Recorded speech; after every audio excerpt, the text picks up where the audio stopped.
MLC चुनाव को लेकर तैयारियां प्रारंभ हो गई है। जो प्रत्याशी हैं एमएलसी चुनाव लड़ेंगे वो अभी से तैयारियां प्रारंभ कर दी हैं। आपको बताते चले कि बैठकों का दौर जारी है।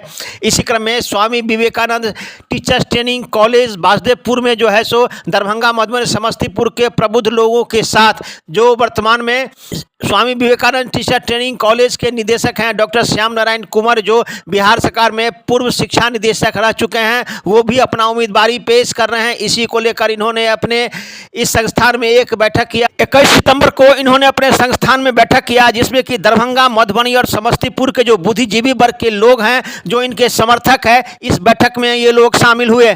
सभी ने एक सुर से कहा, जो पूर्व शिक्षा निदेशक हैं डॉक्टर श्याम नारायण कुमार, इन्हें सभी कुछ जानकारी है और ऐसे उम्मीदवार अगर एमएलसी चुनाव जीतते हैं तो सभी वर्ग के लोगों का होगा कल्याण। हम लोग इनके साथ हैं। आइए अब सीधे ले चलते हैं पूरा क्या कार्यक्रम हुआ। वहीं पत्रकारों के साथ बातचीत करते हुए भावी प्रत्याशी डॉक्टर श्याम नारायण कुमार ने पत्रकारों को दी जानकारी। एक रिपोर्ट दरभंगा दर्शन न्यूज से मनोज झा।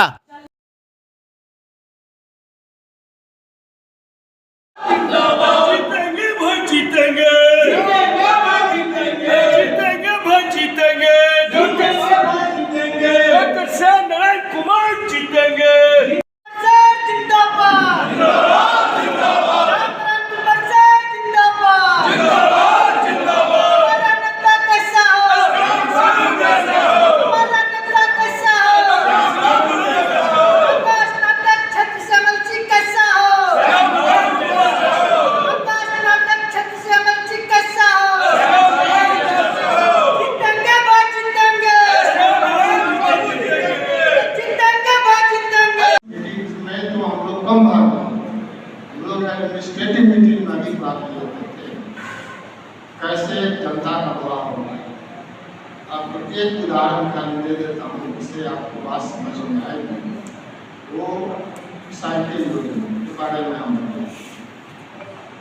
साइकिल योजना मुख्यमंत्री के दिमाग में चंबा में मुख्यमंत्री ने कहा, जो हम चाहते हैं बिहार के छात्राओं के लिए 9th से ऊपर है, छात्राओं के कठिनाई को दूर कर।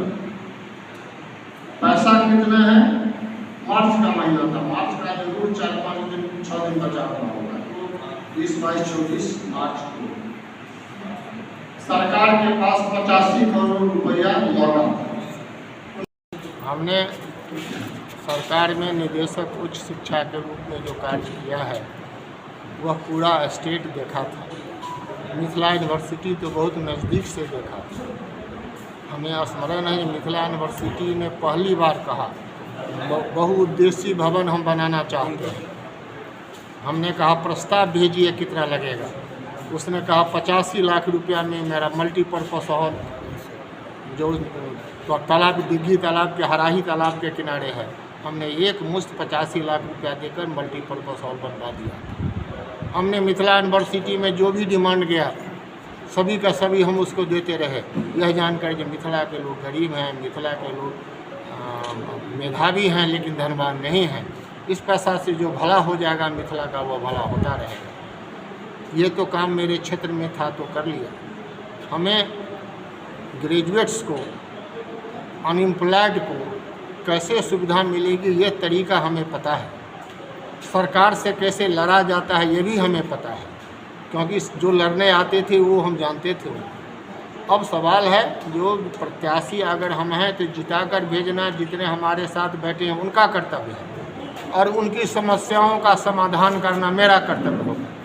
हम आपको आश्वस्त करते हैं सभी आदमी के बीच में, जो आप अगर हमें भारी बहुमतों से जिताते हैं तो आपको अपनी समस्याओं के लिए हमें याद नहीं दिलाना पड़ेगा, बल्कि मैं खुद कहूँगा जितना समस्या का समाधान हुआ है, कुछ बाकी है, उसको भी मैं अगले साल करूँगा। और 6 साल में ऐसी कोई दिन नहीं होगा जो यहाँ के अपने वोटर्स के लिए मैं चुपचाप बैठूँगा। वोटर्स की समस्याओं मेरी समस्या होगी, और इसको तहे दिल से मैं शपथपूर्वक कहता हूँ कि एक भी समस्या को बिना समाधान किए मैं रहने नहीं। सर, जो चुनाव